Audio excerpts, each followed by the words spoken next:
Online geography coaching ক্লাসে সকলকে আজকে নতুন একটি প্র্যাকটিক্যাল নিয়ে আজকে এসেছি। সেটি হলো কাই স্কয়ার টেস্টের পেয়ার যখন তথ্য থাকে, অর্থাৎ একাধিক একের অধিক দুটি তথ্য থাকে, পেয়ার ভ্যালু যখন থাকে তখন সেটি কিভাবে করব।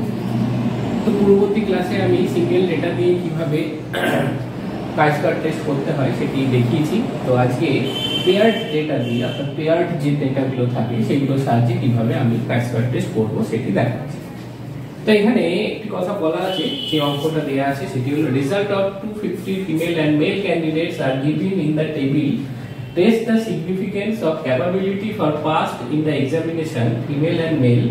Test the null hypothesis in 5% single level where 1 DAP is 3.84. অর্থাৎ এখানে 250টা স্টুডেন্টের উত্তীর্ণ সাফল্যতা এবং বিফল সম্পর্কে একটি ডেটা এখানে দিয়েছে মহিলা এবং পুরুষ ক্যান্ডিডেটসের, যেখানে বলতে হবে যে এটিকে বিচার করে যে তাদের মধ্যে ক্ষমতা কি সমান না, অর্থাৎ পুরুষ এবং মহিলাদের পাসের হার সমান না, পুরুষ এবং মহিলাদের পাসের ক্ষমতা বা পাস করার ক্ষমতার মধ্যে সমানতা নেই, অসমান আছে।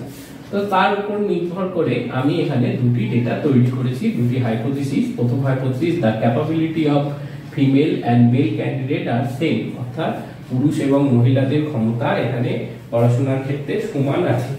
দ্বিতীয় হাইপোথিসিস অর্থাৎ অল্টারনেটিভ হাইপোথিসিস আমার আছে, the capability of female and male candidate are not same, অর্থাৎ এক্ষেত্রে দুজন একটি পুরুষ এবং মহিলাদের মধ্যে পাস করার হার সমান নয়। যে ডেটা পেয়েছি 250টা মেল এবং ফিমেল কোন এক্সামিনেশনের একটি রেজাল্ট আমাদের সামনে দিয়েছে। Candidates female male success 75, female মেলে 60, আনসাকসেস আছে ফিমেলের 25, মেলের 90। অর্থাৎ এই থেকে আমাকে দেখতে হবে যে তাদের পাস করার ক্ষমতা মেল বা ফিমেলের মধ্যে সমান কিনা। সেখানে আমি দুটো এই হাইপোথিসিস ধরে নিয়েছি। তো এই ধরনের তথ্য থাকলে আমি কিভাবে পেয়ার্ড ভ্যালুকে আমি কাই স্কয়ার টেস্ট করব। তো এখানে আমার চারটে, অ্যাকচুয়ালি আমি এখানে দেখছি ফিমেলের একটা সাকসেস আছে, একটা আনসাকসেস আছে, মেলের একটা সাকসেস আছে, আনসাকসেস আছে। তো এইগুলো আমার অবজার্ভ। তো প্রথমে আমি এগুলো অবজার্ভে লিখবো, অর্থাৎ 75, 25, 60, 90, এই চারটে হলো আমার অবজার্ভ। এখানে একটা কাজ করতে হবে, সেটি হলো যখন এই ধরনের প্রশ্ন আসবে তখন এগুলো আবার সামেশন করতে হবে, অর্থাৎ রো বরাবর সামেশন হবে এবং কলাম বরাবর সামেশন হবে। তো আমি আর রো বরাবর যে সামেশন, অর্থাৎ দুটোরই টোটাল ভ্যালু এখানে বার করতে হবে। তো আমার রো বরাবর এটা 100 হচ্ছে এবং এটি হচ্ছে 150, তো টোটাল হচ্ছে 250। কলাম বরাবর প্রথমটা হচ্ছে 135, পরেরটা হচ্ছে 115, অর্থাৎ এদিক দিয়ে আমি টোটাল 250 পাচ্ছি, এদিকেও 250 পাচ্ছি। প্রথমে রো বরাবর আমি সামেশন করব, এরপর কলাম বরাবর আমি সামেশন করব। প্রথমে আমাকে দুটো দিকেই সামেশন করে নিতে হবে। আর কি করব, এই প্রত্যেকটা ভ্যালুকে আমি অবজার্ভ ভ্যালু বা ওতে লিখেছি পূর্ববর্তী ক্লাসে, অবজার্ভ ভ্যালু, এক্সপেক্টেড ভ্যালু। এরপর আমি আসবে এক্সপেক্টেড ভ্যালু করার ক্ষেত্রে। তো এই চারটে ডেটা সামেশন কিন্তু 250, অর্থাৎ সামেশন ও ইজ ইকুয়াল টু 250। এরপর আমি এক্সপেক্টেড ভ্যালু কিভাবে বার করব।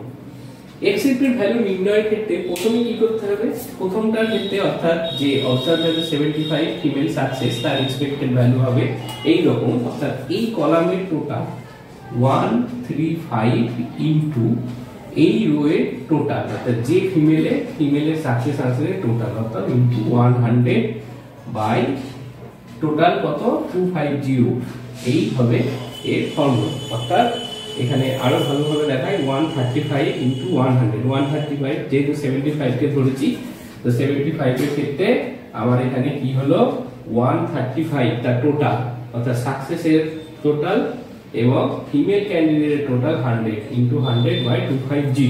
তো এইটা করে আমার যা আসবে সেটা এইখানে এক্সপেক্টেড এর ঘরে লিখতে হবে। তো আমার আছে 135 ইনটু 100 বাই 250, 54। তো এই এক্সপেক্টেড ভ্যালু এখানে তখন আমাকে লিখতে হবে 54, 54। ঠিক আছে। ঠিক একইভাবে আমি যখন আনসাকসেস নেব তখন কি হবে, তো আনসাকসেসের ক্ষেত্রে প্রথমে আমি এই কলাম বরাবর অর্থাৎ 115 ইনটু 100 এই রো বরাবর 100 বাই 250 অর্থাৎ টোটাল যে বরাবর আমি যেটা নেবো তার কলাম বরাবর টোটাল এবং তার রো বরাবর টোটালটা আমাকে নিতে হবে। তো এখানে আমার কত আসছে 115 ইনটু 100 ভাগ 250 46। তো পরেরটাই আমার আসছে 46। এরপরে আসি মেলের সাকসেসের এক্সপেক্টেড ভ্যালু। তো 135 ইনটু এখানে লিখে দেখাই 135 ইনটু 150 বাই 250 টোটাল। তাহলে এখানেও তাই করি 135 ইনটু 150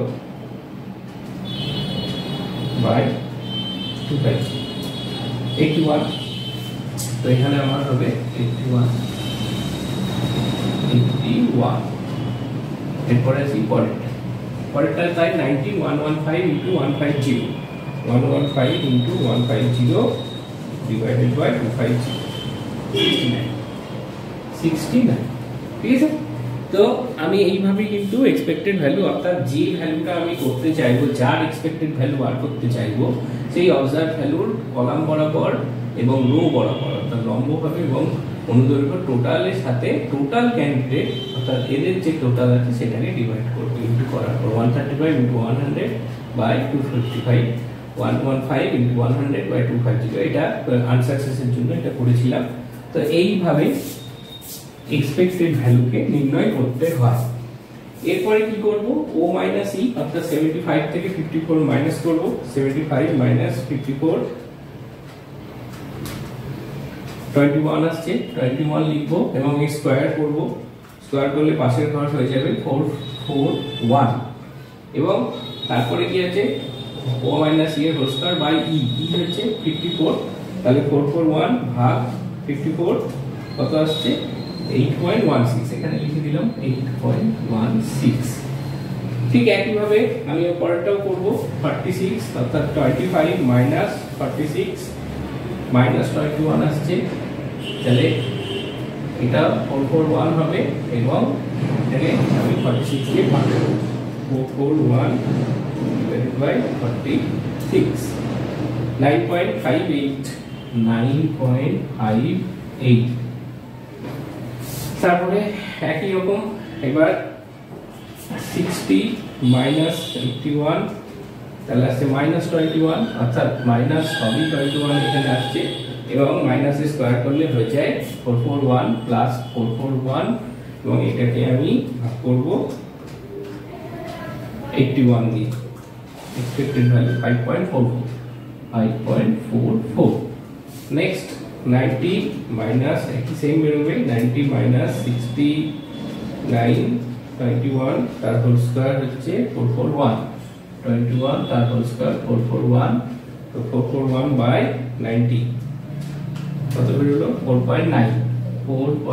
তো এইভাবে আমি প্রথমে এইভাবে এটাকে ক্যালকুলেট করতে হয় অর্থাৎ পেয়ার ভ্যালুর ক্ষেত্রে কিন্তু এই ধরনের নিয়মটি আছে। এরপর আমি সামেশন করব লাস্ট কলামের অর্থাৎ সামেশন ও মাইনাস ই এর whole square by E equal to কত বেরোচ্ছে আমাকে এখানে দেখতে হবে 8.16 প্লাস 9.58 প্লাস 5.44 প্লাস 4.9 28.08 তো এটা টেবিল ভ্যালু কিন্তু এখানে বলা আছে কত ডিগ্রি অফ ফ্রিডম 1 এ 3.845% এ এটা বলা আছে 3.84। তাহলে আমার ক্যালকুলেটেড ভ্যালু কত বেরোলো ক্যালকুলেটেড ভ্যালু হলো 28.08 tabulated value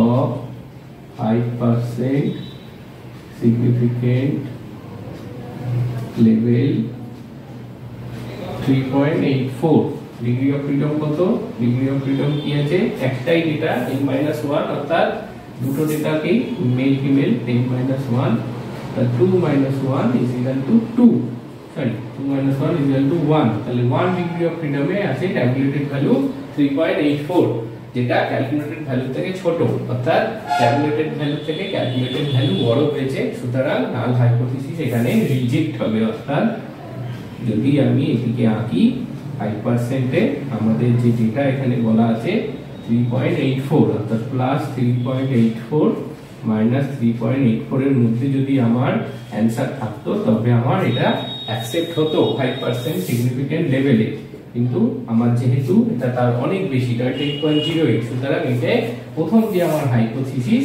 এই হাইপোথিসিস রিজেক্ট হচ্ছে। তাহলে আমরা এখানে বলতে পারি দা hypothesis is rejected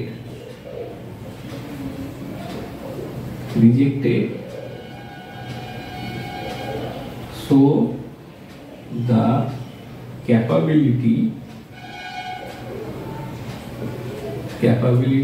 of female and male students are not equal। ঠিক আছে, তো এটাই হলো যখন আমরা পেয়ার ডেটাই করব তখন পেয়ার ডেটাই এইভাবেই কিন্তু এটা ক্যালকুলেশন করতে হয় এবং সেখান থেকে এক্সপেক্টেড ভ্যালু নির্ধারণ করতে হবে। কলাম আর রো এই বিষয়টাকে খেয়াল রাখতে হবে, তাহলে এটি তো এটাই গেল পেয়ার টেস্টে কাই স্কয়ার টেস্ট। সাধারণত এই দু ধরনের কাই স্কয়ার টেস্টই পরীক্ষায় আসে। এর আগের ক্লাসে, পূর্ববর্তী ক্লাসে আমি সিঙ্গেল ডেটায় যে কাজ করতে সেটি দেখিয়েছিলাম, এটা পেয়ার ডেটায় কাজ করতে। আজকে তাহলে এই পর্যন্তই, পরবর্তী ক্লাসে আমি নতুন প্র্যাকটিক্যাল নিয়ে হাজির হব। ধন্যবাদ।